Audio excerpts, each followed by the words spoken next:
কুড়িগ্রাম ও গাইবান্ধায় কুয়াশা ও তীব্র শীতে ইরি বোরো ধানের বীজতলা ক্ষতিগ্রস্ত হয়েছে। কৃষকরা জানান কোল্ড ইনজুরির কারণে চারা হলুদ ও লালচে হয়ে যাচ্ছে। এতে চলতি মৌসুমে বোরো চারার সংকটে আবাদ ব্যাহতর পাশাপাশি ধানের ফলন কমে যাওয়ার শঙ্কায় তারা।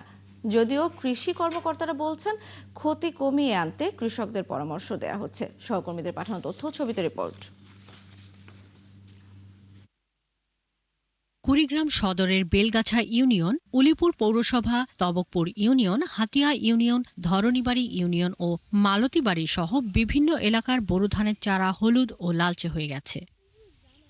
কৃষকরা জানান 12 দিন ধরে রোদ নেই। অতিরিক্ত কুয়াশার কারণে বীজতলা ঢেকেও রক্ষা করা যাচ্ছে না। অনেক বীজতলায় ঔষধ, ছাই, সার দিয়েও চারা জন্মায়নি। প্রথম বীজ আমার নষ্ট হয়ে যাওয়ার পর আবার আমি বীজ ফেলাইছি। এই ঘন কুয়াশার কারণে মনে করো যে আমার বীজটা যে পরিস্থিতি হয়েছে, এখন মনে আবার একটা বীজ যে আমি জানি পানি ফেলাইলাম, বীজ আমার হবে কিনা সন্দেহ। ছাই ফেলাইতেছে এবং সার দিতেছে, কিছু কুয়াশার কারণে বীজ অনেক কৃষকেরা আর কি উৎপাদন করতে পারছে না। যদিও কৃষি কর্মকর্তারা বলছেন ক্ষতি কমিয়ে আনতে কৃষকদের পরামর্শ দেওয়া হচ্ছে। পরামর্শ দিয়ে যাচ্ছি যে তারা যেন স্বচ্ছ পলিথিন দিয়ে তীব্র শৈত্যপ্রবাহের সময় বীজতলা ঢেকে রাখে এবং সন্ধ্যাবেলা পানি ঢুকিয়ে দেয় বীজতলায় এবং সকালবেলা সেই পানি নিষ্কাশন করে।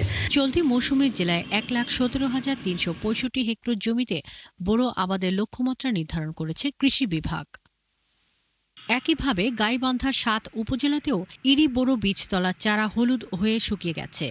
ওষুধ ছিটানো ও বিভিন্নভাবে চেষ্টা করেও সমাধান পাচ্ছেন না কৃষকরা। কৃষকরা জানান সবুজ চারাগুলো বিবর্ণ হলুদ ও সাদা হয়ে শুকিয়ে মারা যাচ্ছে, কিন্তু কৃষি কর্মকর্তাদের কোনো সহায়তা পাওয়া যাচ্ছে না। আমার এই বাজেখালী ইউনিয়নের যে বিএস বুঝছেন, জিন্দিগি তো আমি পারবা নাই, আমি পকেট থেকে বইটা দেয় করে হচ্ছে না, খাই হচ্ছে না। এগ্রিকালচার বিএস এরা তো এলাকায় আসে না, খোঁজও নেয় না যে কোন ওষুধ দিলে ভালো হবে, সেটাও বলে না। তো আমি খুব চিন্তার মধ্যে আছি, এখন বেসন মিলে যে কি হবে এটা আমি বলতে পারবো না। তো জেলা কৃষি কর্মকর্তারা জানান এবার শীত বেশি, যে কারণে কিছু বীজতলা ক্ষতির মুখে পড়েছে। যেহেতু বীজতলা আমাদের লক্ষ্যমাত্রার চেয়ে অনেক বেশি, তো আশা করতেছি যে আমাদের সামনে যে বড় আবাদের লক্ষ্যমাত্রা, সে আবাদের অর্জন আমরা করতে পারবো। এবং এই জেলাতেও এবার 1,29,020 হেক্টর জমিতে ইরি বোরো চাষাবাদের লক্ষ্যমাত্রা নির্ধারণ করেছে কৃষি বিভাগ, আর বীজতলা তৈরি করা হয়েছে 7,165 হেক্টর জমিতে।